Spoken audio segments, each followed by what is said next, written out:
యుద్ధం అననే కాడికి వచ్చినప్పుడు మన ప్రిపరేషన్ చాలా గట్టిగా ఉండాలి. మన ఎక్స్ ఇస్రో చైర్మన్ అని అనుకుంటా సోమనాథ్ గారు ఒక పోడ్కాస్ట్లో ఫ్రమ్ కోడ్ టు కల్చర్ అనే పోడ్కాస్ట్లో మాట్లాడాడు.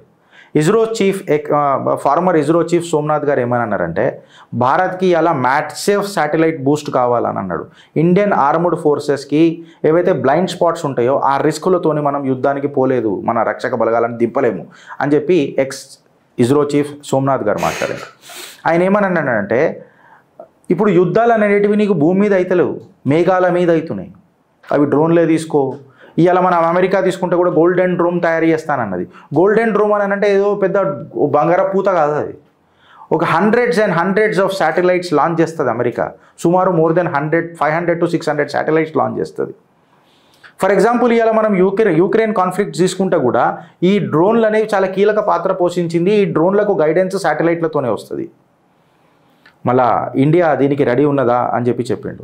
అండ్ ఇన్ఫ్యాక్ట్ ఇవాళ యుద్ధం మొత్తము డ్రోన్లు ఇంకా హైపర్సానిక్ మిజైల్స్ మీదనే నడుస్తున్నది. ఎస్, బ్రహ్మోస్కి ధీటుగా మనం ప్రాజెక్ట్ విష్ణు కూడా చేసినాం.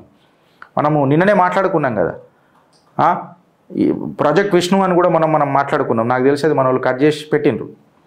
సో ఈ హైపర్సానిక్ మిజైల్స్ని కూడా మనము ఛేదించాలనంటే ఎవడైతే ఇప్పుడు పాకిస్తాన్ వాడు చైనాకి హైపర్సానిక్ మిజైల్ తీసుకొని మన మీద కొట్టిండు అని అంటే మళ్ళీ దాన్ని మనం ఛేదించాలి అని అంటే మనకు ఒక స్పేస్ బేస్డ్ సర్వేలెన్స్ సిస్టమ్స్ అనేది ఉండాలి.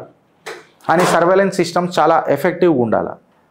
ఇవాళ ఏవైతే యుద్ధాలు రేడార్లతో మొదలైనాయో, రేడార్లతో వచ్చిన తర్వాత పవర్ఫుల్ రేడార్లతో వచ్చినాయో, దాని తర్వాత ఇప్పుడు యుద్ధం మొత్తం శాటిలైట్లతో అవుతుంది అని చెప్పిండు.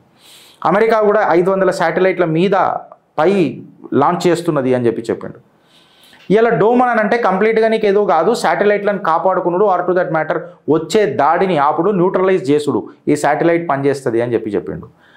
సోమనాథ్ గారు ఏమన్నారంటే నువ్వు ఏ శాటిలైట్ లాంచ్ చేసినా, ఏ దేశపు శాటిలైట్ లాంచ్ చేసినా మోర్ దెన్ 50% దాని యూసేజ్ అంతా డిఫెన్స్కే ఉంటుంది, అది మీరు అర్థం చేసుకోవాలా అని సోమనాథ్ గారు చెప్పిండ్రు. దాని తర్వాత ఆయన ఏమన్నాడంటే ఈ ఫారిన్ శాటిలైట్ల మీద మనం డిపెండ్ అవ్వడం అనేది చాలా దురదృష్టము, ఇది మనం అయినంత మట్టుకు ఆపాలా అని చెప్పిండు. అయితే భారత్కి హండ్రెడ్స్ ఆఫ్ శాటిలైట్స్ ఇప్పుడు అవసరమా గిరీష్?